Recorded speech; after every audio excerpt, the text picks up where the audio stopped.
네, YTN 라디오 이주연의 뉴스 정면 승부 2부 시작합니다. 2부 정면 인터뷰 순서인데요. 자, 이준석 전 국민의힘 대표가 당 비대위 체제 효력을 정지해달라며 제기한 가처분을 법원이 일부 인용했습니다. 국민의힘은 어제 오늘 윤석열 정부 출범 이후 처음 열린 국회의원 연찬회를 갖고 당내 갈등으로 심려만 끼쳤다라고 사과를 했는데요. 오늘 판결로 당내 갈등은 더욱 심해질 것으로 보입니다. 자, 국민의힘 바로 세우기 국바세 모임을 이끌면서 비대위 가처분 신청을 주도적으로 진행했던 신인규 전 국민의힘 상근 부대변인 연결해서 관련 내용 자세히 좀 들어보겠습니다. 신 변호사님 안녕하세요. 예, 안녕하세요. 신인규 변호사입니다. 예. 자, 법원이 이준석 전 대표가 당을 상대로 제기한 가처분 신청을 사실상 받아들였습니다. 자, 어떤 의미를 두고 계신지요? 예, 사실 이런 판결이 굉장히 역사적인 의미가 있다고 봅니다. 사실은 대한민국 헌법이 보장하고 있는 정당 민주주의라는 가치와 네. 정당의 자율권이라는 것이 충돌한 사안이거든요. 국민의힘 입장에서는 정당이 자율권을 가지기 때문에 자기 마음대로 할 수 있다. 이런 식으로 하면서 당원 당규를 무시하고 이런 식으로 그 잘못된 비대위를 무리하게 추진을 했는데요.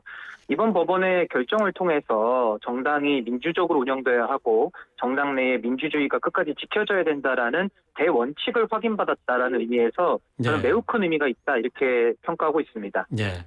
그동안 당을 상대로 한 가처분 신청이 여러 건 있었는데 받아들인 경우는 사실 많지 않거든요. 이번 판결 예상하셨습니까? 저는 솔직히 예상을 했습니다. 왜냐하면 이것이 절차적인 문제도 상당히 심각했지만요. 실체적인 내용에 대한 하자가 상당히 컸습니다. 그렇기 네. 때문에 정당의 민주주의라고 하는 대원칙이 훼손돼서는 정당이 운영될 수가 없거든요. 네. 그래서 사실 저는 그 내용적 하자에 대해서 그 재판 내내 주장을 많이 했었고 그 내용들이 상당 부분 그 재판부가 수용을 했습니다. 네. 그렇기 때문에 사실 예상됐던 결과이고 사필 규정이다. 그렇기 때문에 이 문제를 일으킨 소위 말해서 당권 쿠테 들킨 쪽에서는 또 결자 해지를 해야 된다. 전 이렇게 보고 있습니다. 네.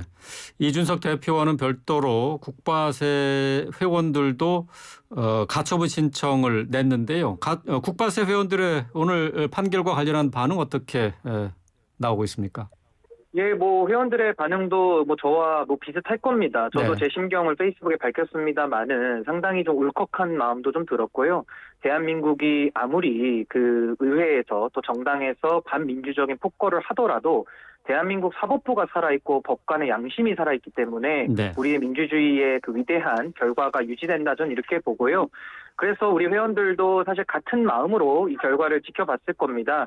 그런데 이제 헌법 가치라고 하는 정당 민주주의 대원칙을 우리가 지켜냈다라는 점에서 상당히 좀 격앙돼 있고 고무되어 있습니다. 그래서 이 판결, 이 결정을 기반으로 해서 우리 국민의힘이 좀 더 민주적인 정당이 되고 더 국민들의 뜻을 받드는 정당으로 거듭나야 한다는 목소리가 많습니다. 예.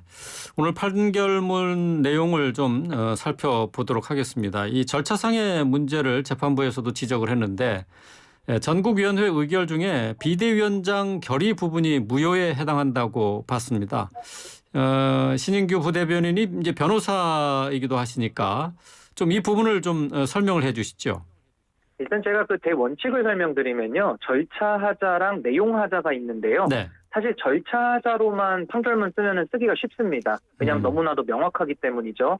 근데 이제 내용 하자나 실체 하자로 들어가면은 상당히 복잡해지거든요. 네. 근데 이번 결정은 그런 내용 하자, 상당히 어려운 부분을 건들면서 이제 결국은 그 비대위에 대해서 제동을 건 겁니다. 그 부분이 일단 저는 가장 주목을 해야 된다고 보고요. 네. 결국 이준석 대표의 당대표를 인정할 것이냐 여부가 핵심입니다. 결국 이번 결정을 통해서 네. 이준석 대표에 대한 근거 없는, 규정 없는, 명분 없는 해임이 확인이 됐고 이제는 당은 정상화해야 될 책임을 받는 것이거든요. 네. 그러면서 그 절차적인 문제에서도 우리가 다 일반 상식만 있어도 국민들이 다 아시는 수준인데 갑자기 사퇴한 사람이 또 와서 결정하고 가고 그냥 그 비대위라는 정답을 정해놓고 당원 당규 무시하고 모든 걸 그냥 진행한 게 팩트 아니겠습니까? 네, 예. 그러니까 그런 부분들에 대해서는 국민들이 다 보신 것이고 이번 재판부의 결정은 정당 내부의 고도의 자율권이라는 걸 존중하는 태도 위에서 너무나도 심각한 내용적 실체적 하자가 있다라고 네. 하면서 정당 민주주의, 당원 주권을 수호하는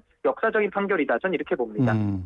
뭐 절차 방식의 문제가 아니라 내용상의 문제, 이게 실체적인 문제를 짚어줬다라고 말씀하셨는데 이제 그게 법원 판결에서 나타난 당의 비상 상황은 아니었다라는 그 부분을 말씀하시는 건가요?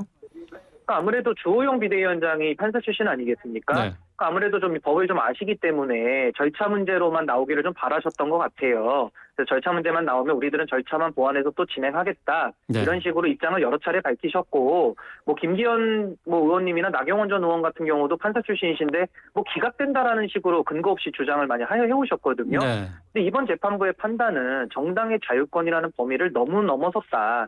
그러면서까지 헌법에서 규정하고 있는 정당의 민주성, 민주주의 원칙을 훼손했다. 네. 이 얘기거든요. 그러면서 예. 비상 상황에 대한 판단을 의도적으로 했다. 근데 의도된 비상 상황이라는 얘기도 나옵니다. 그래서 이런 부분들은 제가 당원들을 대리하기도 하지만은 네. 방송 나와서도 그동안 늘 주장했던 실체적 하자 내용들이거든요. 네. 그래서 그런 식으로 비상 상황을 의도해서 자의적으로 비상 상황을 판단하면서 합법적으로 선출된 당 대표를 끌어내리는 사실상의 당권 쿠데타를 했다라는 것을 재판부가 인정한 것이다. 전 이렇게 봅니다. 네. 말씀하신 것처럼 이제 의도된 비상 상황이다 하는 것도 이제 재판부의 시각인데요. 주호영 비대위원장이 여기에 대해서 법원의 이 가처분 처분 결과에 대해서 납득하지 못한다, 당혹스럽다라고 하면서 이게 정당 자치를 얘기를 했어요. 정당법에 따라서 자율적 조직인데 헌법 정신을 훼손한 판결이다, 이렇게 반발했습니다. 제가 그 부분에 대해서는 판결문 좀 다시 한번 읽어드리고 싶은데요. 재판부에서 정당의 자율권 인정 안 한 게 아닙니다. 정당의 자율권 다 인정했고요. 네. 그럼에도 불구하고 이 내용적 하자, 지금 국민의힘에서 이루어지고 있는 이 당권 쿠데타에 대해서는 이것은 정당의 자율권의 범위를 넘어서는 수준의 하자다. 네. 이런 식으로 재판부가 판단하고 있거든요. 그렇기 때문에 주호영 비대위원장께서는 당사자로서 뭐 재판 결과가 마음에 안 드실 수 있습니다. 그렇다면은 법과 원칙, 대한민국 헌법이 정한 방식에 의해서 다투셔야지, 많은 힘을 가지신 분께서 바깥에서 재판부를 흔드는 그런 식의 네. 발언을 하는 것은 저는 매우 부적절하다. 저는 이렇게 평가하고 싶고요. 이 부분에 대해서 사법 절차가 만비돼 있으니까 그 네. 절차를 통해서 본인의 주장을 또 하시면 되고, 결과에 대해서는 수긍을 하시겠죠. 본인도 판사 출신이시기 때문에 네. 뭐 내가 내린 판단만 정당하고 다른 판사가 내린 판단은 수긍할 수 없다. 이거는 뭐 상당히 초등학교 논리이기 때문에 그런 식으로는 안 가실 거다. 저는 이렇게 봅니다. 네. 이 가처분 신청에 대해서 일부 인용이라고 지금 뭐 기사가 나오고 있는데 이제 그 내용은 일부 이제 각하된 내용이 있어요. 국민의힘을 상대로 최고위원회 상임 전국이 또 전국이 의결의 효력을 정지해달라면서 낸 가처분 신청이 있는데 이건 이제 각하했습니다. 이 부분은 어떻게 받아들이시는 건가요? 그러니까 이런 겁니다. 그 보통 우리가 뭐 회사 상대로 소송할 때도요, 많은 분들이 아실 텐데 보통 회사라는 것이 대표자랑 그 연관돼서 운영되지 않습니까? 네. 회사라는 거는 법인격은 있지만은 사실 눈에 보이는 거는 그 대표자입니다. 그렇기 때문에 보통 우리가 회사 상대로 소송할 때도 회사를 피고에다가 넣고요. 네. 그 대표자를 또 피고에다가 추가를 해서 넣습니다. 그러니까 이번에도 국민의힘이라는 결사체가 있는 것이고 예. 그거와 관련돼서 주호영 비대위원장을 넣은 겁니다. 근데 거기에 대해서 법원의 판단은 국민의힘은 지금 이거에 대해서는 이 결정의 직접 당사자라기보다는 내용적 전제에 불과하다. 이런 판단을 내면서 각하를 한 것이고 네. 실질은 주호영 비대위원장에 대한 권리 다툼 아니냐. 그러니까 이준석과 주호영의 대표권 다툼이다. 예. 이렇게 정리를 하면서 아까 말씀드린 대로 실체적 내용적 하자로 바로 들어갔거든요. 그렇기 때문에 그 각하를 가지고서 이 판결의 의미를 격하한다라고 한다면은 그분은 판결문을 제대로 안 읽으셨거나 아니면은 애써 이 의미를 곡해하고 있다. 그거에 대해서는 국민들께서도 아마 이 판결문을 다 보신다면은 누구나 다 이해할 수 있을 겁니다. 네.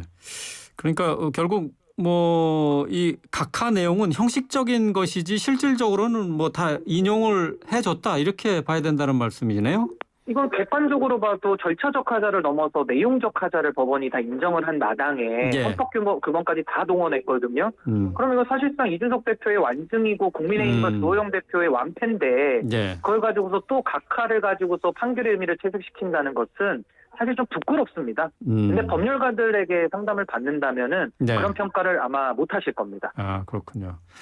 자, 국민의힘이 내일 긴급 의원총회를 열어서 대책을 논의하기로 했습니다. 자, 지금 이 상황에서 지금 어떻게 해법이 나와야 된다고 생각하십니까? 해법은 법원의 결정을 존중하는 게 유일한 해법이죠. 그리고 좀 더 추가하자면은 이 사태를 주도한 사람들이 있을 겁니다. 네. 그분들은 양심의 가치뿐만 아니라 정치적 책임을 저는 져야 된다고 보고요. 네. 그것이 저는 우리 당의 정상화의 시발점이다 이렇게 봅니다. 네. 누구는 책임을 져야 이 사태가 끝나지 않겠습니까? 예. 그렇다면은 합법적으로 선출된 민주적 정당성을 가지는 당의 대표를 끌어내림으로써 당을 사당화하려고 했던 것이거든요. 네. 그 부분에 대해서는 국민들이 용납하지 않으실 것이고요. 네. 국민의힘의 주인이 개인이 아닙니다. 예. 어떤 소수의 독재로 이게 운영되는 당이 아니고 당비를 내는 우리 당원들이 이 당의 주인이다. 저는 이렇게 봅니다.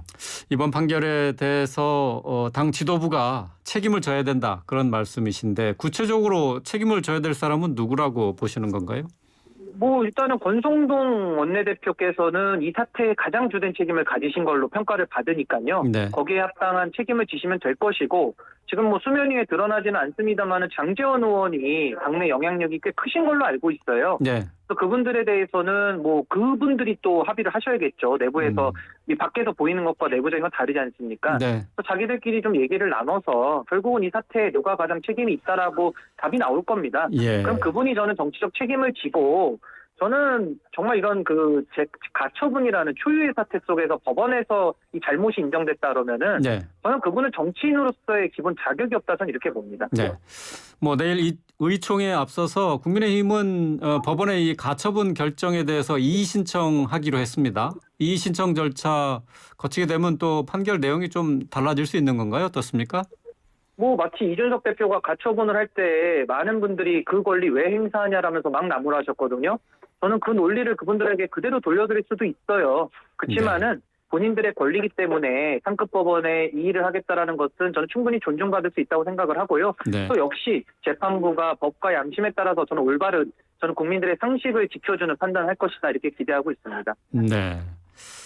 자, 재판부는 이제 본안 소송이 확정되기 전까지 주호영 비대위원장의 직무를 정지한다라고 이렇게 판결을 했어요. 본안 소송 앞으로 어떻게 진행될 것으로 예상하십니까? 사실 많은 분들이 이해가 어려우실까 봐 제가 쉽게 예를 들면은 네. 과거에 윤석열 대통령이 총장 시절에 법무부 장관 상대로 추미애 장관 상대로 집행정지를 해서 총장으로 복귀했거든요. 네. 그러고 나서 이제 본안 소송은 또 길게 진행을 했습니다. 이 사안도 똑같습니다. 네. 그래서 이준석 대표에 대한 가처분이 이미 나온 것이고 이준석 대표가 사실상 승리를 거둔 것인데 이제 이거는 임시고요. 이제 네. 본안에 대해서 길게 재판이 진행이 될 겁니다. 그래서 그건 사후적인 절차를 통해서 더 상세히 다퉈 나갈 것이다 이렇게 봅니다. 그렇군요. 일단 이준석 당대표 지위는 계속해서 유지될 수 있게 된 것으로 봐야 됩니까? 당연하죠. 이준석 대표의 복귀를 당연히 이것은 법원이 전제하고 있고요. 네. 이 비상 상황이 아니기 때문에 비대위가 필요 없다라는 뜻이거든요. 그렇기 때문에 이준석 대표는 현재 당무는 정지돼 있지만 내년 1월에 복귀해서 내년 6월까지 본인의 임기를 보장받을 수 있다. 현재는 그런 판단이 맞습니다. 네.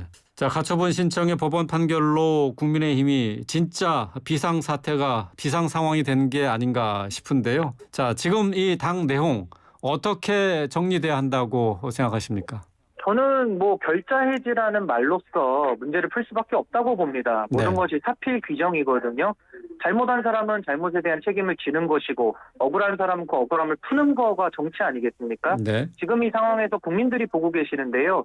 누가 이 일을 먼저 시작했고 이 무모한 당권 국가라는 것을 2022년도에 시행했는지를 국민들이 알고 계십니다. 그 원인은 당권에 눈이 멀어서 자기 공천밖에 모르는 그 탐욕, 그리고 책임을 져야 되는 책임 정치가 정치의 본령일진데 네. 책임져야 될 사람들이 책임을 지지 않고 희생양을 자꾸 찾아다니면서 희생양 삼은 것이거든요. 네. 여기에 대해서는 민주주의 대원칙을 훼손했다라는 헌법 가치 훼손, 그 책임에 대해서는 자유로울 수 없다. 거기에 대해서는 책임을 묻고 넘어가야지 해결이 될 것이다. 저는 이렇게 봅니다.